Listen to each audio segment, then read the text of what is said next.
Fafaliana mpitiavana indray tomboky lasy tomboky vavy no alorana ny arabo mba piraritso tonga soa indray ato anatin'izao fandaharana dinika ambany tafotranona ny tata fanaraka ao eto fahita lavitra viva isaky ny zoma alina toy izao vahintsika amin'ny izao alina izao ny ministry ny angovo sy ny akoranafo Andriamatoa Andramarson miarabanao Andriamatoa ministre Faly miarabanao Iarvola dia miaraba ihany koa ny mpanaraka ty fandaharana tata ty indrindrandrindrany ny mpankafy ny radio télé viva. Raka izany Andriamatoa ministra dia resaka manodidina an'izay sehatry ny angovo sy ny akoranafo izay sika fa mialohany tena anomboantsika ny fandaharana dia misy oronan-tsary iray ty arahantsika ahafahana mahafantatra ny tena asan'izay ministera ny angovo sy ny akoranafo izay ndao arahantsika izay oronan-tsary izay aloha.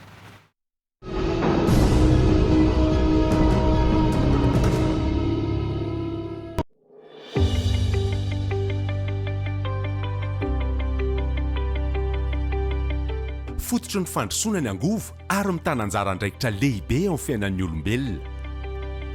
Mikendry ny hahafahan'ny tokantrano malagasy misitraka herinaratra sy rano ny fitondram-panjakana amin'ny alalan'ireo velorano izay napetraka. Mitana anjara andraikitra voalohany amin'ny fanatanterahana io velorano io ny ministeran'ny angovo sy ny akoranafo. Ny taona 2027 no nisy voalohany ministera misahana manokana ny angovo teto Madagasikara. Manana anjara andraikitra lehibe ao amin'ny firenena ny ministeran'ny angovo sy ny akoranafo. Mandrafitra sy manara-maso ny fanatanterahana ny politikan'ny angovo izay napetraky ny fanjakana mba hisiny ny fampandrosoana maharitra sy mirindra eto amin'ny firenena. Mampitombo ireo fisitrahana herinaratra an-tanan-dehibe sy ambanivohitra. Mampirisika ny fampiasan'ireo angovo azo avozina toy ny angovo azo avy amin'ny rano, avy amin'ny herin'ny masoandro ary avy amin'ny rivotra. Manatanteraka ny firosoana tsikelikely amin'ny fampiasana angovo madio, transition énergétique. Manamafy ny fiara-miasan'ny fanjakana amin'ireo orinasa tsy miankina. Manavao ihany koa ny politikan'ny angovo. Eo amin'ny lafiny ara-piarahamonina, mampirisika ny olona mpiasa ireo fomba hafa ahafahana manolo ny hazo ho lasa akora fandrehatra, etanol, biogaz, fandrahoana amin'ny alalan'ny herin'ny masoandro, amin'ny alalan'ny ezaka samihafa ny ministeran'ny angovo sy ny akoranafo. Eo amin'ny sehatry ny akoranafo dia misahana ny paikady sy mandrindra io sehatra io ny ministeran'ny angovo sy ny akoranafo. Mba hanatanterahana ireo viana sy tanjona ireo dia miara-miasa akaiky amin'ny sampana mpanatanteraka ny ministera. Misy sampana maromaro eo anivon'ny ministeran'ny angovo sy ny akoranafo. Ny ORE na Office de Régulation de l'Électricité izay miantoka ny fandrindrana, ny fanaraha-maso ny asa rehetra mahakasika ny herinaratra ary ny fampiaran'ireo lalàna misahana ny herinaratra. Ny ADER na Agence de Développement et de l'Électrification Rurale izay miandraikitra ny famatsiana herinaratra eny amin'ny tontolo ambanivohitra ary manampy ihany koa amin'ny firosoana makany amin'ny angovo azo avozina. Ny JIRAMA na jiro sy rano malagasy mandrindra ny jiro sy rano manerana ny nosy, mandrindra ihany koa ny fiodin'ny milina famokarana herinaratra sy ny toha-drano lehibe. Ary farany ny OMH na Office Malgache des Hydrocarbures izay miandraikitra manokana ny fitantanana ny akoranafo ary manara-maso ny vidin'ny solika ihany koa. Mila fiaraha-mientana ny fanatsarana ny tontolon'ny angovo sy ny akoranafo eto Madagasikara. Miatrika izany fanamby andro aman'alina ny ministeran'ny angovo sy ny akoranafo.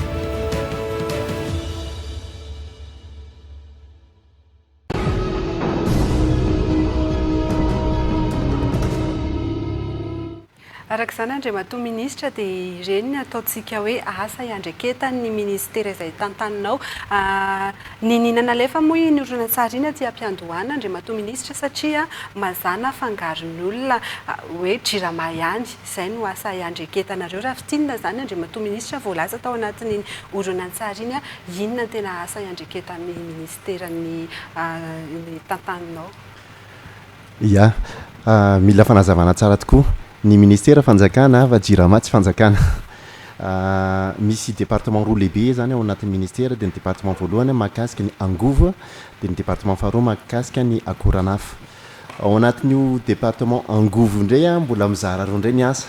ny anankiray misy any Jirama izay société ary ny faharoa misy ny ADER tsy société fa agence dia le agence io zany tsy manao ohatra ny asan'ny Jirama fa ohatra ny hoe département anankiray kely au niveau ministère manao zay ampiroboroboana ny sehatra mahakasika ny électrification rurale. Par contre ny Jirama société ohatran'ny société rehetrarehetra ray manontolo avec ny mandeha ny Jirama tsy fanjakana fa ny ministère no fanjakana fa eo ambany fiadidian'ny ministère zany ireo aty amin'ny akoranafo ndraiky kosany dia tsy manana ny équivalent any hoe Jirama isika fa manana ny équivalent ny ORE azafady ORE ny organe de régulation aty amin'ny côté Angovo dia mitovy amin'ny ORE zany aty amin'ny akoranafa no antsoina hoe OMH. Iniko tenena le hoe Angovo ny Angovo dia tsy herinaratra fotsiny ihany fa mibahatoerana mazava ho azy ao anatin'ny Angovo ny mahakasika ny herinaratra ary veritsika mibahatoerana ao anatin'ny herinaratra ny Jirama zay mahatonga antsika miteny foana hoe Jirama dia izao nefany atr'izay na Jirama dia mbola latsaky ny 20 isanjato ny mponina eto Madagasikara ihany no misitraka ny herinaratra ny dikan'izany raha nenjika an'le velorano nataon'Andriamatoa filoha dia tena asikeritreretina hoe ankinina 100 isanjato amin'ny Jirama fa aza dinoana fa mavita be ihany koa ny ADER. Izara roa toy izay filazanao azy izay mihitsy ny fandarantsika ny alina Andriamatoa minisitra tapany voalohany iresahantsika mahakasika ny Angovo, tapany faharoa iresahantsika ny momba ny akoranafo. Amin'izay tapany voalohany izay misy ireo ataoko hoe tamin'ity taon'ity ny tena fitsidiam-paritra nisongadina nataonareo tamin'ity taon'ity no resahantsika zany hoe ny tany Amorondava sy ny tany Ambatondrazaka. Misy ihany koa ny horonan-tsary mahakasika an'izay ny tany Amorondava aloha no arahantsika dia avy eo tsika miditra amin'ny ady hevitra Andriamatoa minisitra Basitrako.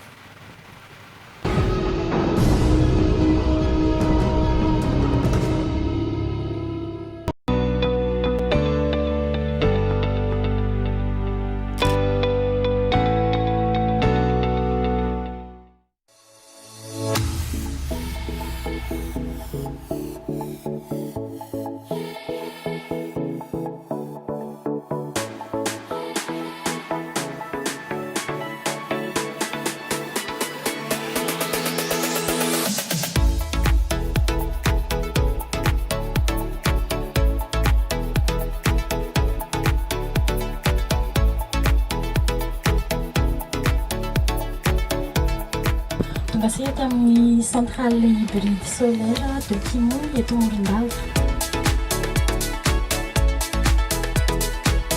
Ny otokanantsika zany ity aperina ity centrale solaire anankiray 1,4 mégawatt izay efa opérationnel 100 isanjato.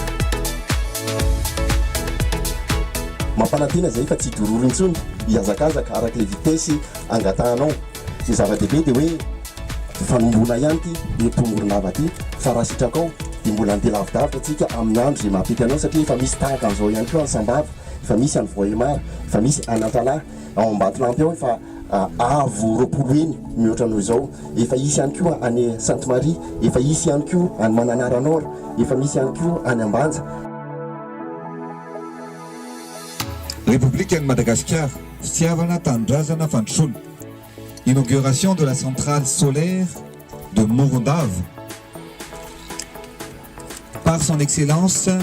Monsieur Andry Rajoelina, président de la République de Madagascar, en présence de Monsieur Andra Marsan, ministre de l'énergie et des hydrocarbures, et de Monsieur Christian Cacha, directeur général des opérations de GES, ce 30 avril 2022.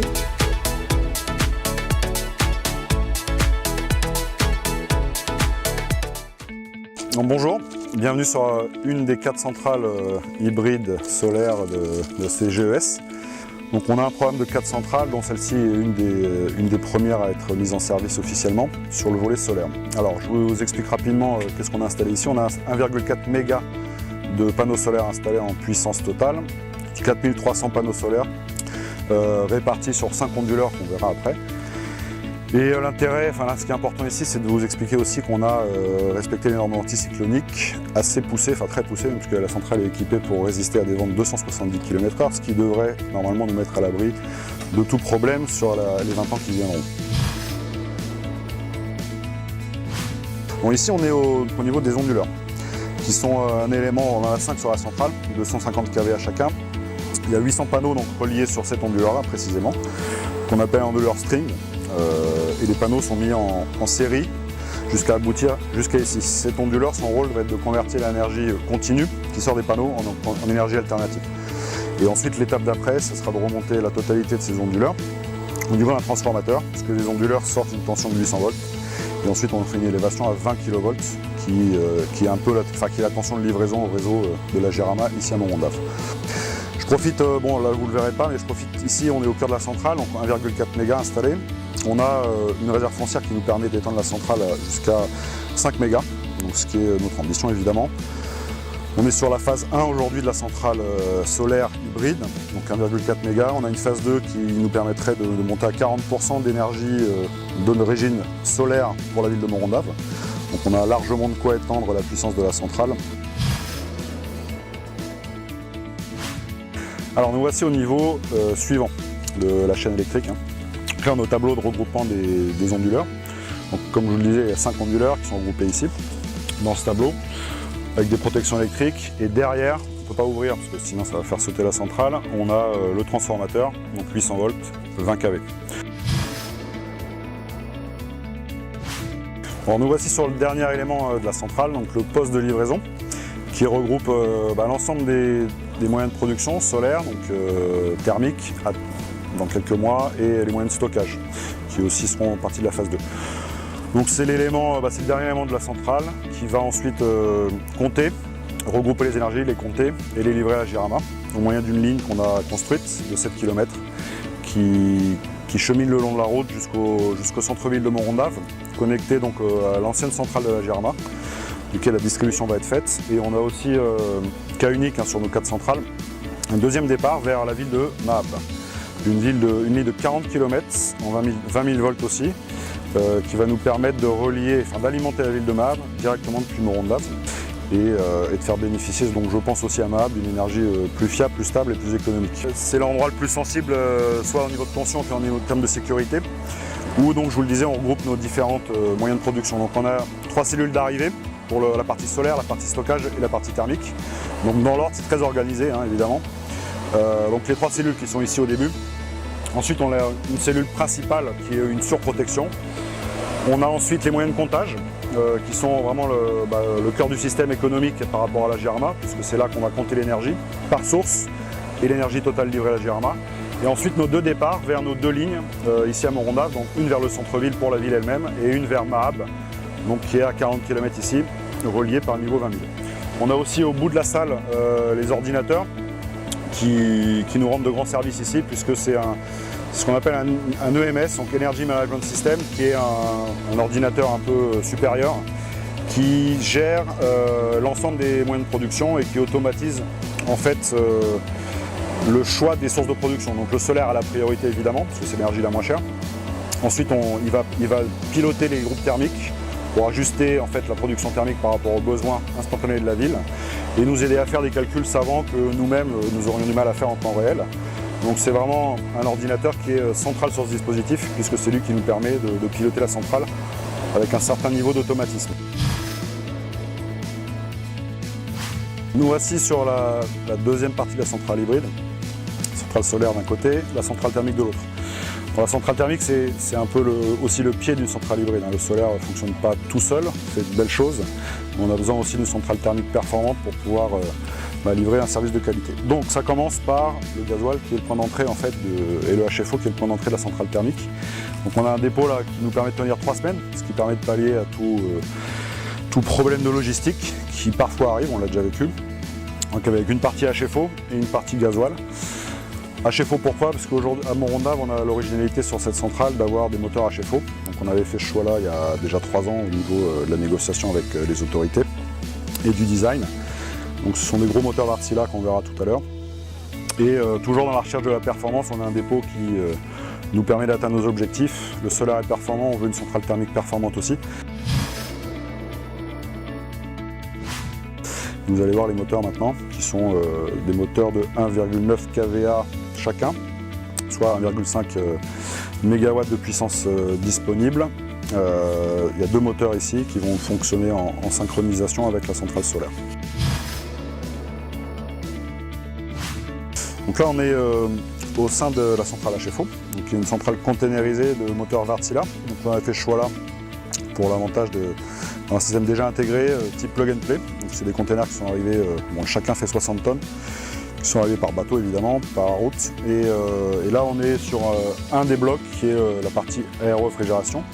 qui est une unité de refroidissement de l'air. En fait, les moteurs ont évidemment tendance à chauffer. Ils perdent très largement en performance avec l'échauffement. Donc ils ont besoin d'air frais et renouvelé. Donc c'est un énorme radiateur en fait de voiture, pour faire simple. On a vu les dépôts de fuel tout à l'heure, donc fuel lourd, qui est un pétrole un petit peu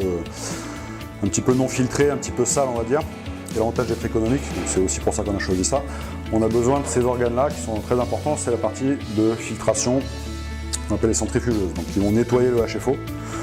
nettoyer des boues, nettoyer des impuretés, pour arriver à quelque chose qui soit d'une qualité suffisante pour entrer dans le moteur. Pas l'encrasser, pas le saturer et pas l'abîmer. Donc voilà, ça c'est un élément indispensable, très important. On a les organes de commande ici du moteur, avec aussi un ordinateur sur lequel notre ordinateur principal va prendre la main sur celui-ci, mais on peut aussi piloter le moteur complètement d'ici. Donc voilà le module commande et le module filtration, qu'on appelle les centrifugeuses HFO.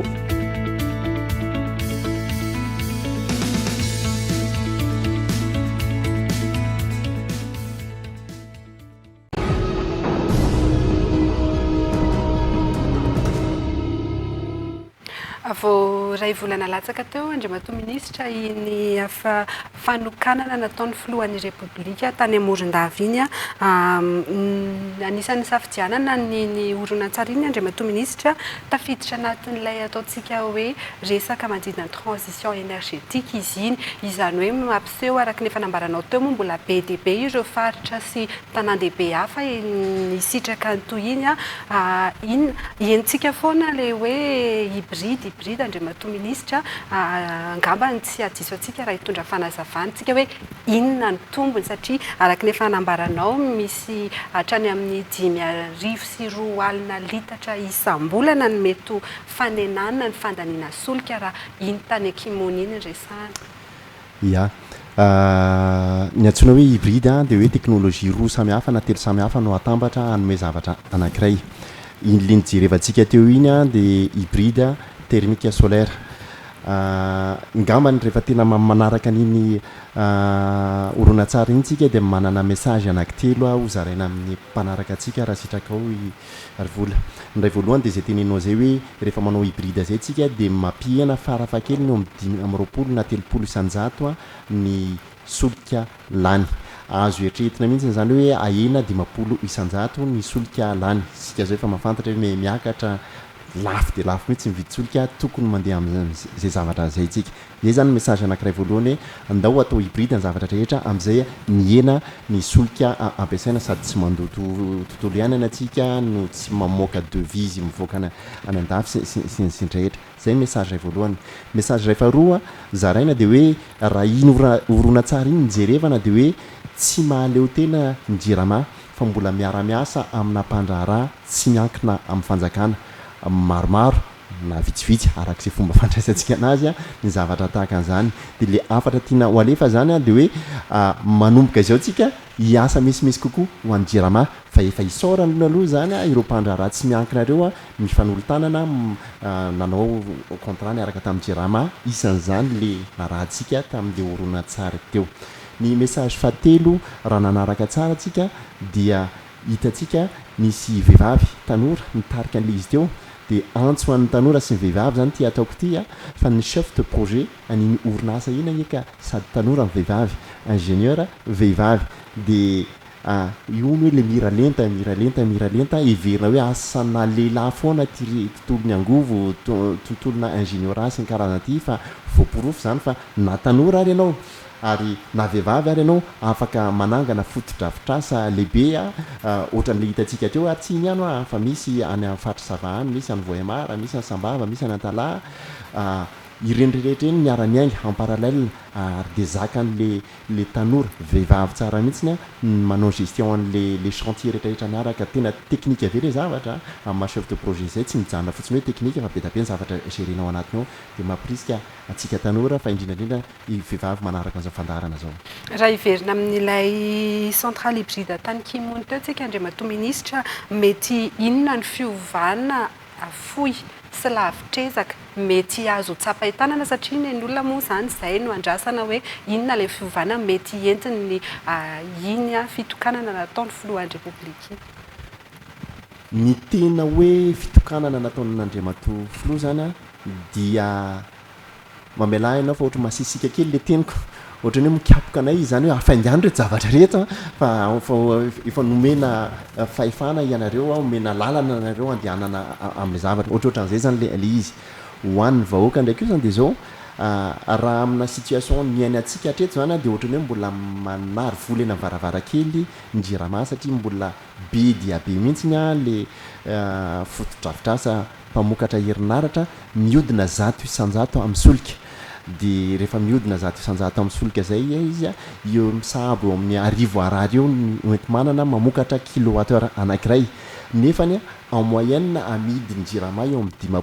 500 ariary eo zany hoe very any amin'ny 500 ariary mahery any zany jirama isaky ny kilowattheure anankiray rehefa atao hybride ohatrany iny izy de miena le fahaverezana tsy miva 100 isanjato le olana fa mba miena aloha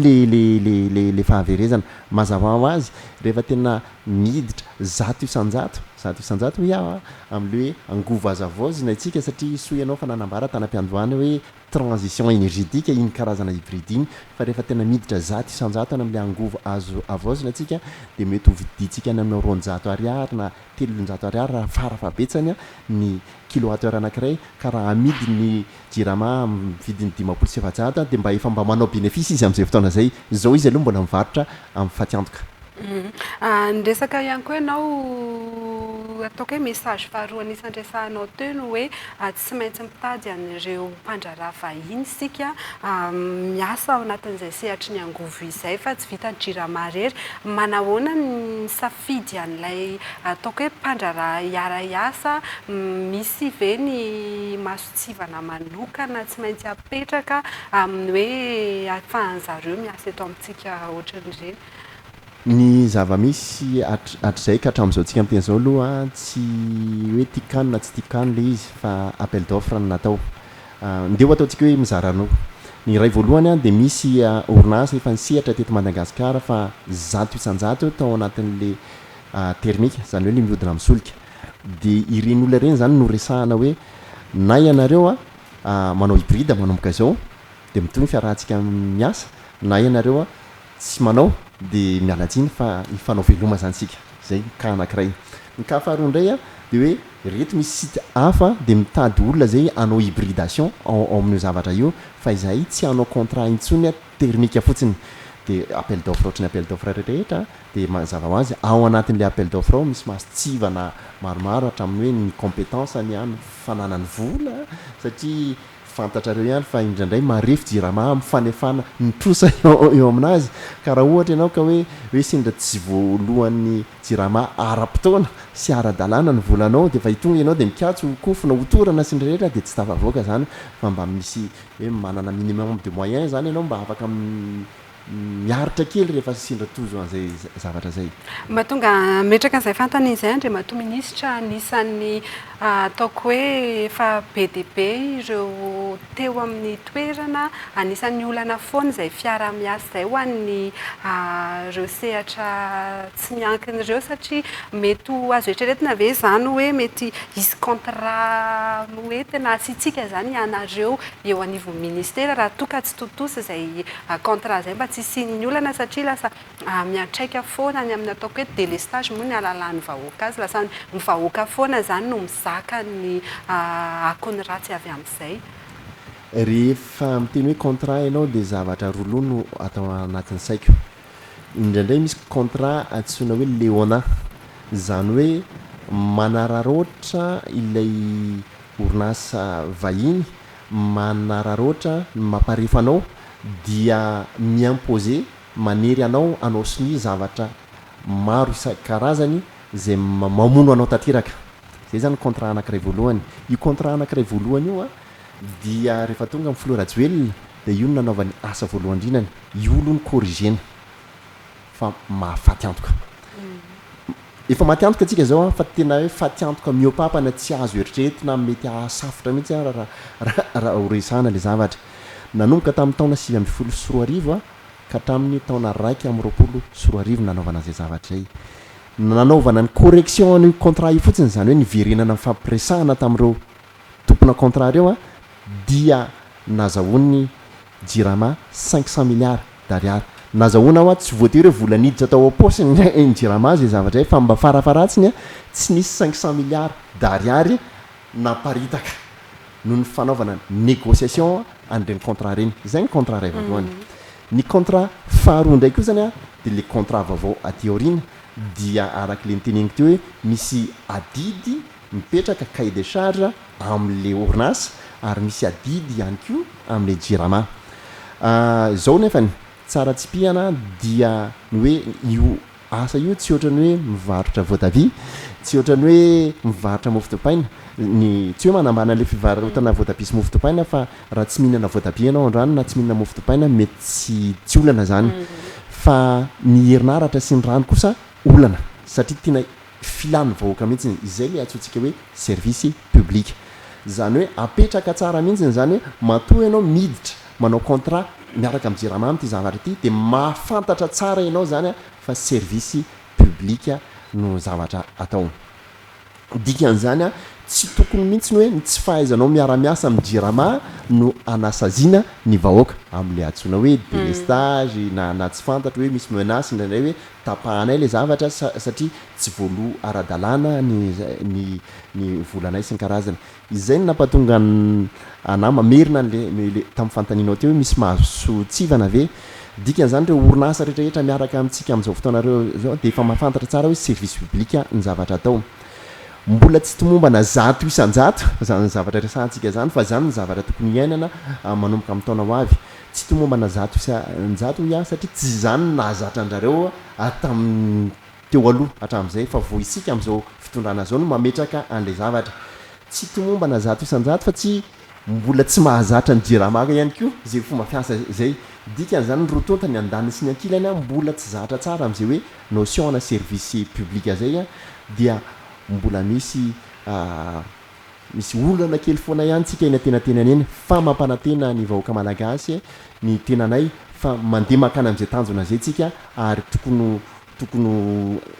anjifa zavatra de qualité tsika zany manomboka amin'ny taona ho avy eo miresaka an'le transition énergétique teo isika andrimatoa ministra mety misy ve ny ataoko hoe vina efa nambaranao teo moa izy fa tiako précisena kokoa hoe mety ho vinatsika satria tany amin'ny ataoko hoe tany amin'ny 2024 tany filohan'ny repoblika nisy karazana vinanapetra no hoe ao anatin'ny 5 taona ho atao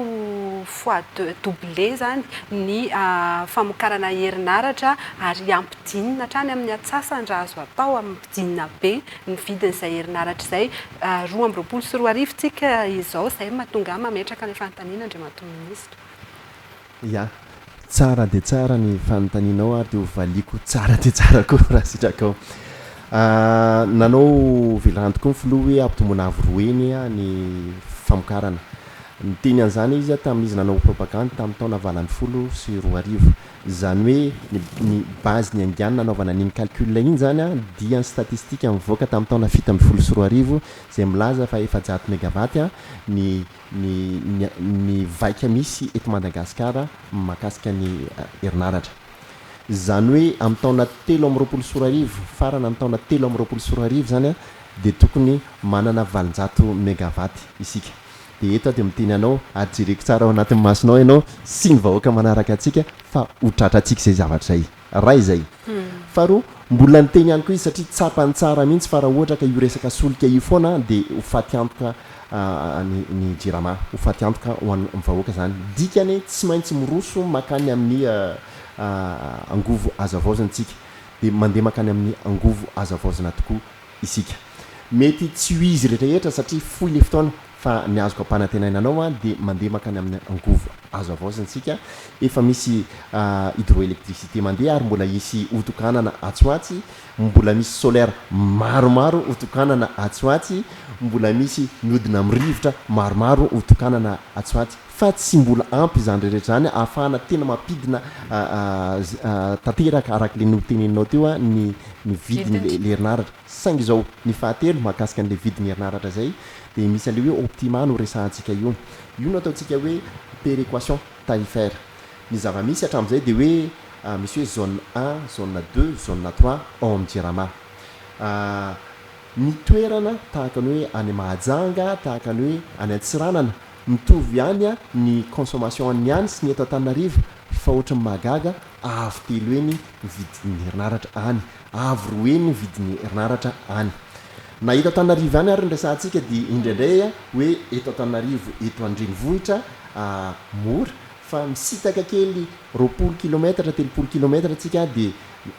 lafo le zavatra ny tsekena zany satria izay no toromarik'Andriamatofoloha dia hoe tsy misy tombo sy ala ny vahoaka malagasy dia niditra atao anatin'ny péréquation tarifaire asika afaka mijery ianao zany fa raha makany Mahajanga ianao raha makany Toliary ianao makany Diego ianao makany ambanivohitra ianao a rehefa Jirama no mitantana le izy fa tsy le privé miaraka amin'ny adhère dia tokony hitovy daholo izy rehetrarehetra farany ao arinan'ny 3 rehefa mitsofoka reny fotodrafitrasa ngoza be ataoko hoe ngoza be mihitsy mba tsy dinaka hoe ngeza be reny fotodrafitrasa ngeza be tahaka ny hoe saofika tahaka ny hoe volobe tahaka ny hoe ranomafana tahaka ny hoe ambodoroka dia amin'ireny amin'izay tena afaka mampidina ambany tena ambany ny vidiny herinaratra isika. Andriamatoa Minisitra, voaingana ihany koa ianareo ny tany Ambatondrazaka mialohan'ny hidirantsika mahakasika an'izay akondianareo tany Ambatondrazaka sy rotontsika amin'ny ady hevitra manaraka dia ndao arahantsika indray ity horonan-tsary ity aloha.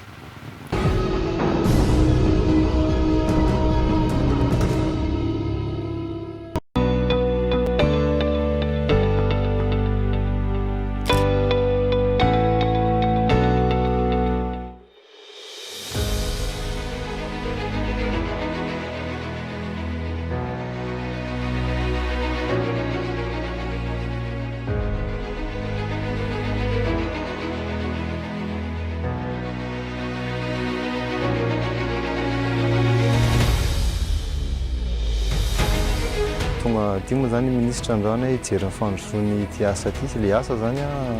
hybridation les centrales thermiques na Ambatondrazaka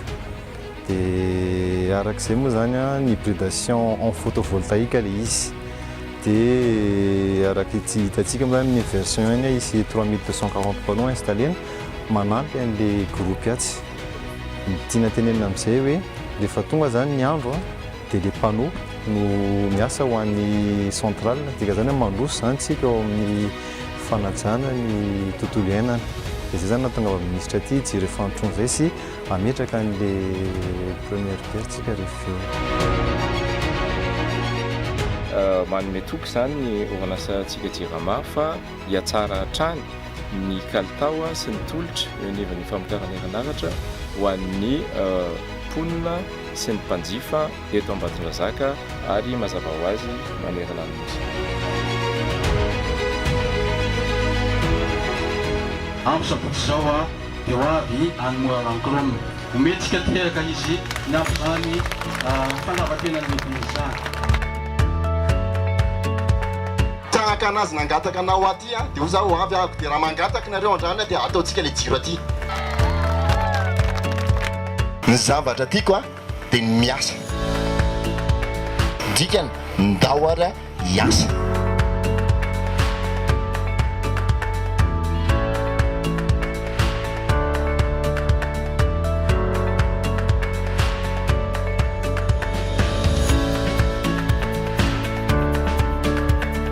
Androkabe, commune Paritsoukatra, district ana Ambatondrazaka no misy antsika amin'izao fotoana izao eo amin'ny 20 km miala amin'ny renivohitra. raha toa ka hoe misy fahasimbana izy zao tsy hoe sanatry izany ka hoe tsy nahay nininona le entreprise fa anisan'le victime n'le cyclone nandalo teo ihany koa izy. Mahafalifaharoa dia hoe satria entreprise malagasy manao anazy dia rariny sy hitsiny raha mijery ny fanjakana satria fanjakana malagasy sady mijery ho an'le entreprise malagasy no mijery ho an'le vahoaka malagasy. Tokony hisitraka n'io infrastructure io izay tsy afaka sitraka efa volana maromaro izay.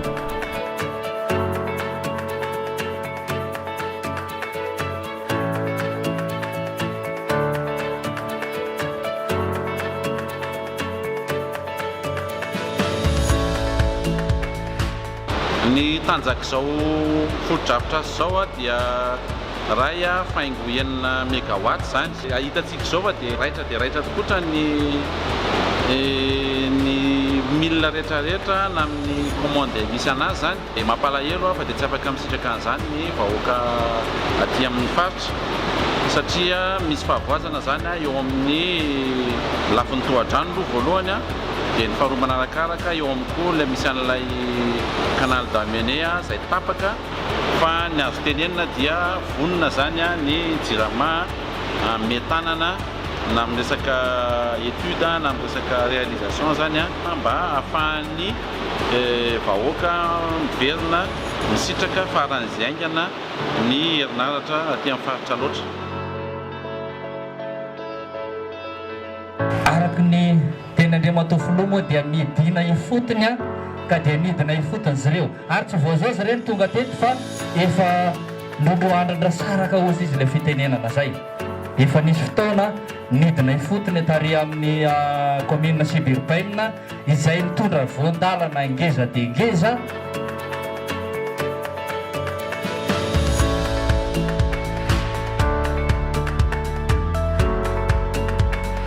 Fitiavana lehibe no ananovanana anareo an'ity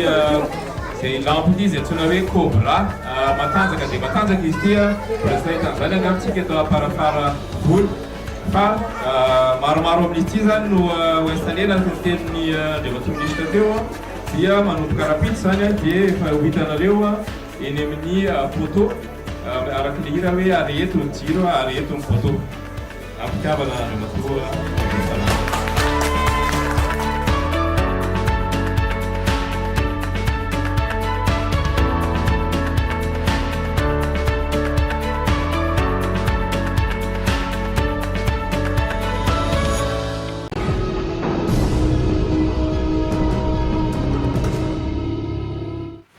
Izay mahakasika an'iny Andriamantoa minisitra Androkabe izay anisany hoe nambara tao anatin'ny horonan-tsary rahantsika teo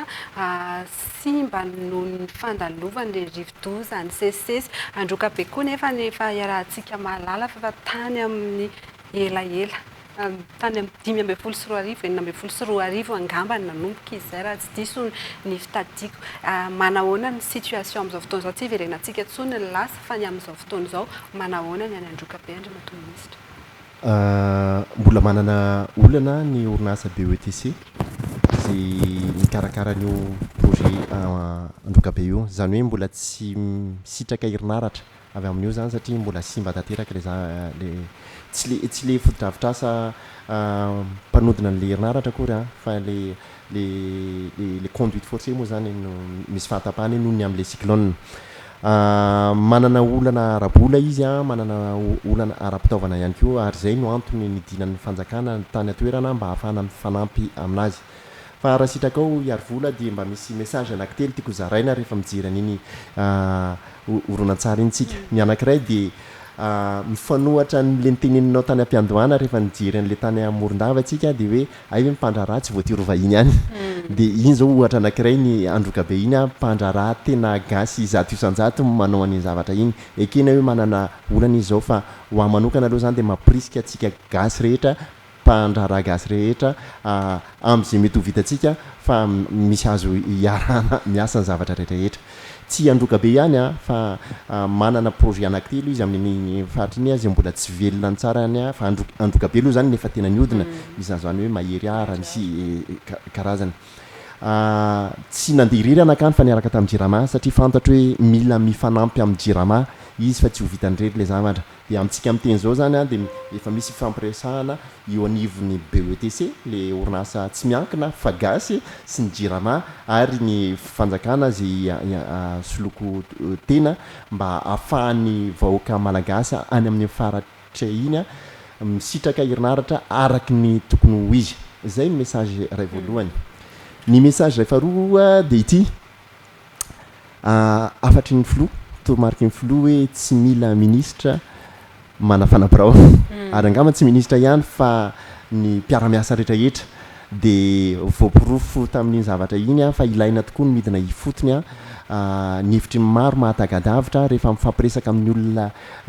any fotony ianao a dia mety mahita vahaolana ary izay no mampatonga ny hoe ny tale général ny jirama niaraka tamiko tany a ny tale général lefitry ny jirama ny mpiaramiasa amiko niaraka tany a nareraka ara satria mandeha tongotra lavitra be mety mandeha tongotra adin'rony ale adin'rony retour reraka ihany fa atao angalana fi an'le zavatra dia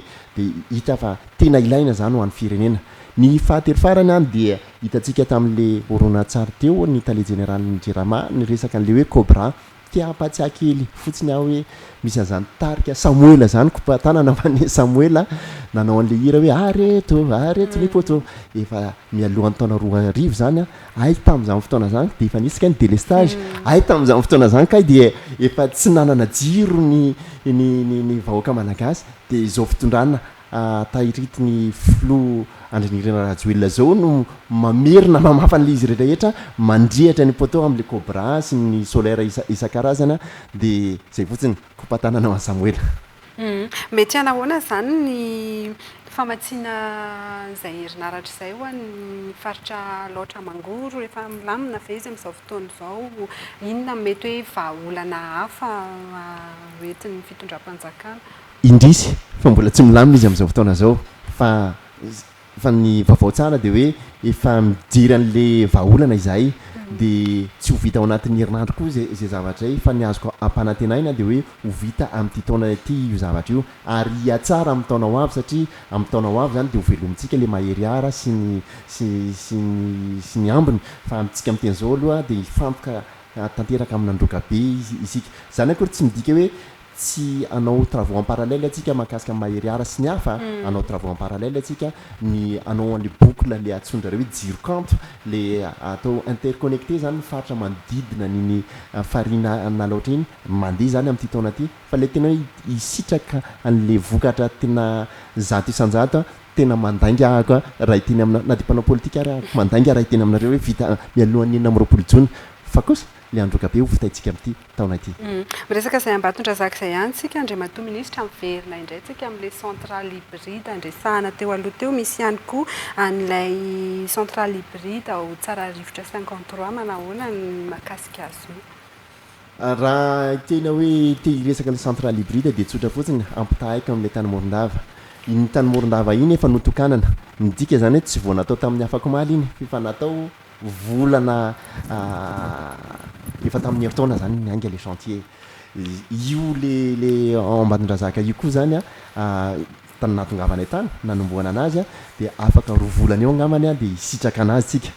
dia nytiany zany ho tenenina dia hoe efa misy hafa koa any miainga any ananinaninany fa tsy ho tatarainy eto daholo moa izy rehetra ho lany eto ny androtsika raha andefa video eto foana nataontsika raharaha fa efa misy efa kaiky ho vita quelque part ano any a dia ho tokanana atsoatsy a reny zany ny efa natomboka dia hisitraka an'le izy tsika afaka 2 volana afaka 3 volana ary mbola misy hafa vo atonga koa any ambadimbadika any. Hiditra amin'ny tapany faharoa sika Andriamatoa Ministra fa mialohan'ny hidirantsika amin'izay tapany faharoa izay angamba ho resahantsika kely ihany mahakasika ny andekaleka hoe ho tratra ve ilay volana jolay izay fepitaona nolazaina fa havitana ny andekaleka 100 isan-jato. Miary vola rappel kely fotsiny andekaleka misy groupy tokony hisy groupy anakefatra tamin'ny andro ny Floratsiraka dia nametraka groupy anankiroa izy fefa mijiry lavitra izy hoe azo hitarina anakefatra le izy dia tamin'ny 4 janoary tamin'ity taona ty a may andekaleka dia bibodrano andekaleka tsy namoaka ntsony andekaleka na 1 mégawatt ara very 80 mégawatt tsika rehefa very andekaleka dia very teo amin'ny 50 milliards d'ariary isam-bolana teo isika satria rehefa tsy mandeha andekaleka dia tsy maintsy mametraka termika isika iratrapena anazy zay aloha zany tsara fantatra rehefa tonga amin'ny Florajoel tamin'ny andro ny transition dia nametraka an'le groupe fahatelo izy dia nametraka tiako tenena nanomboka tamin'izany zany ny appel d'offre sy ny rehetra dia amin'izao fotoana zao izy mametraka an'le groupe faefatra le groupe anankiroa simba tamin'le dibodrano teo zany no ezahantsika namboarina dia vita ny ray voalohany teo amin'ny ray volana sy tapany teo dia vita koa ny faharoa teo amin'ny 2 volana mahery kely teo indraindray le izy mety misy fahasimbana kely dia niteraka smart délestage teto Antananarivo satria tahaka an'izay zavatra zay hoe ohatra ny olona marary ihany hoe rehefa avy marary ianao tsy tonga dia matanjaka be fa mety mbola manana problema kely sy ny karazany mba tsy tiana ianako hoe mbola dépannage nataonay teto aloha dia ohatrohatran'izay ihany mba hafana manodina anazy fa izahay sy ireo technicien an-jirama ireo ingénieur an-jirama zay isaorako etona miasa mafy mba hijery le zavatra maharitra mba tsy ho dépannage tsotra fotsiny natao zany dia miasa mafy zareo mba ananana sécurité farafaratsiny amin'ireo anankiroa zay efa vita tany ampiandohana ilay fahatelo arak'izay efa nambarako tany aroa dia tokony hisitraka niotsika amin'ity fiatombohan'ity volana jona ho avy ity manisa andro zany tsika engane ho tanteraka zay zavatra y raha mifijeriko aloha dia tokony ho tanteraka le izy le faefatra le hoe amin'ny volana jolay farafaran'ny volana jolay io rehefa mandeha dia indraindray alaim-panahy izahay indrindrandrindra ny technicien sy le sinoa satria ny sinoa no mametraka an'ilay faefatra dia mieritreritra zareo fa tsy ho tratra le volana jolay iverina tsy hoe la makany andekaleka koa hifandinika amin-jareo hoe inona ny antony antony ara-teknika le izy dia tsy ho développeko eto satria monamonainy nareo na ho tataraiky fa asako zany ezaka farak'izay azo ataontsika mba hoe hisitraka an'le izy amin'ny volana jolay farafatarany amin'ny volana aogositra ho avy zao fa ny zavatra sira aloha dia amin'ity taona ity Andriamato ministra tsy te ampita amin'ilay resaka solika zay fandraisan'ny olona ihany fa fantaniana fara mahakasika ny angovo tsy afaka nitsoresana satria anisan'ny actualité ihany koa nandalo teo anivon'ny antenne numérique anatin'ny session amin'izao fotoana izao mahakasika an'ilay tambazotra mitondra herinaratra mampitohy Antananarivo sy Toamasina ilay PRISTEM zany no tiako resahana tsy dia mazava amin'ny olona izy io na ho anay mpanao gazety raha hoe nylaniana fotsiny le izy fa inona tokoa moa Andriamato ministra raha atao fohifohy fanazavana le PRISTEM io PRISTEM dia projet anankiray tambazotra ny herinaratra mampitohy Antananarivo makany Toamasina tsy manana an'izany tsika manana tsika hoe andekaleka makaty Antananarivo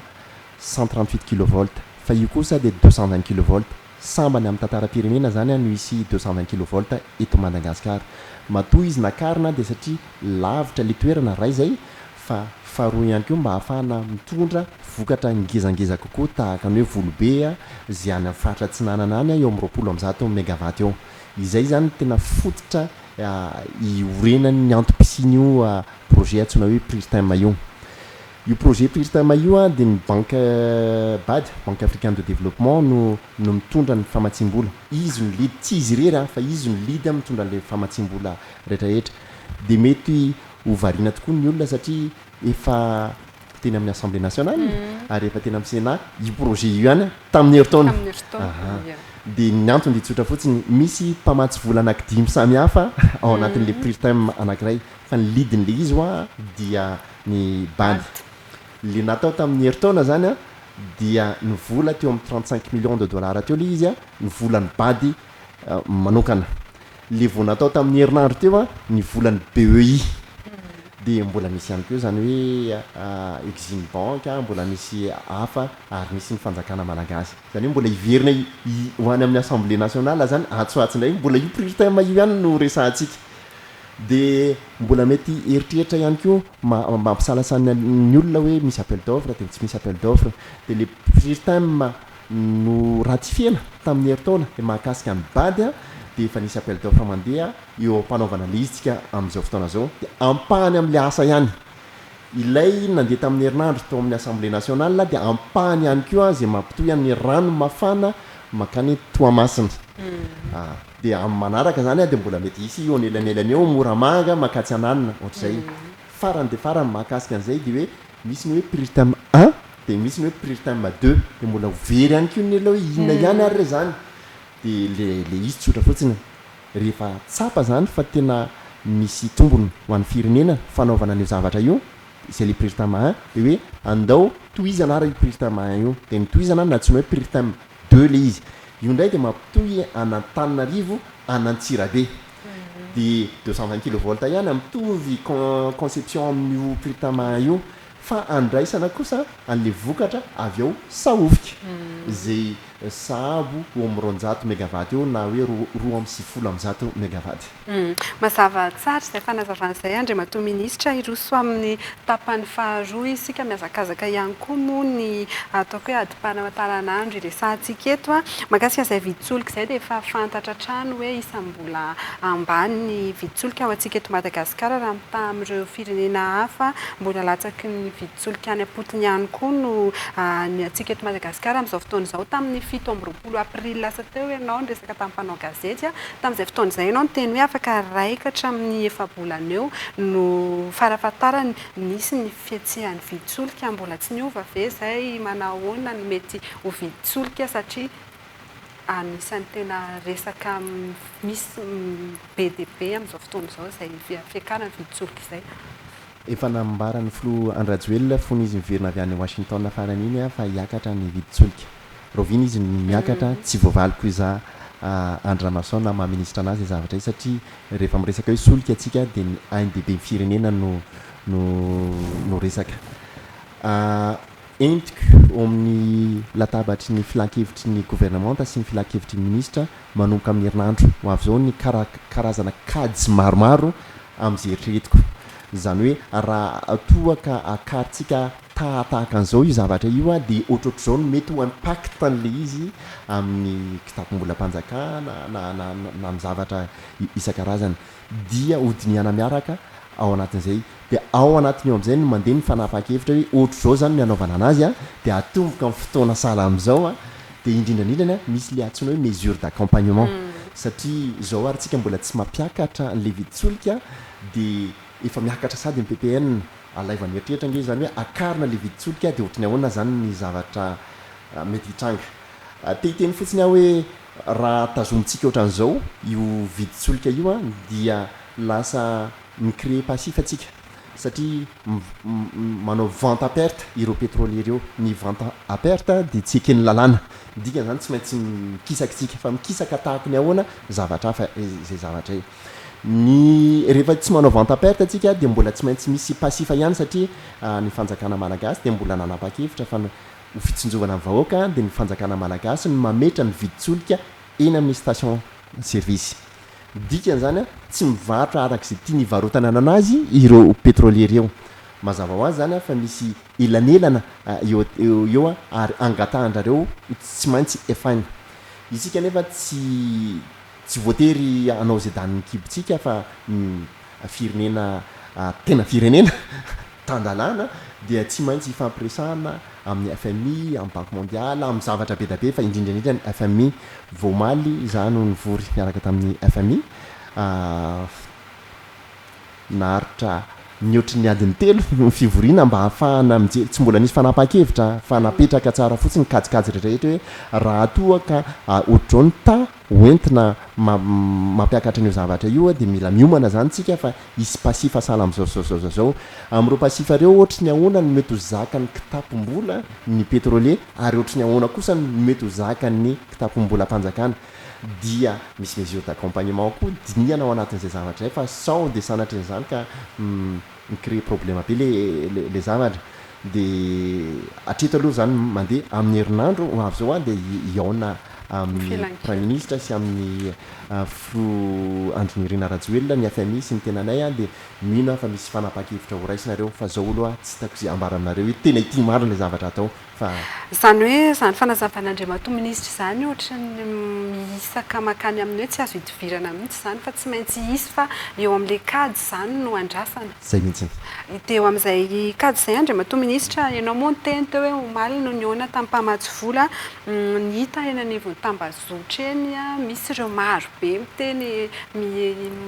amin'ilay kady izay hoe hiakatra 10 hatramin'ny 100 hatramin'ny 200 ariary ilay vidin-tsolika zany hoe ny tiako hamafisinao eto zany mbola tsy misy mihitsy izay tapak'izay satria araka ny ambarako anao efa misy ireo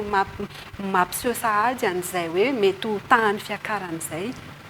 valiteny anankiroa no meka anao hiary vola valiteny iray voalohany dia hoe tsy mbola misy aloha zany le fiakarana zao tsika amin'teny zao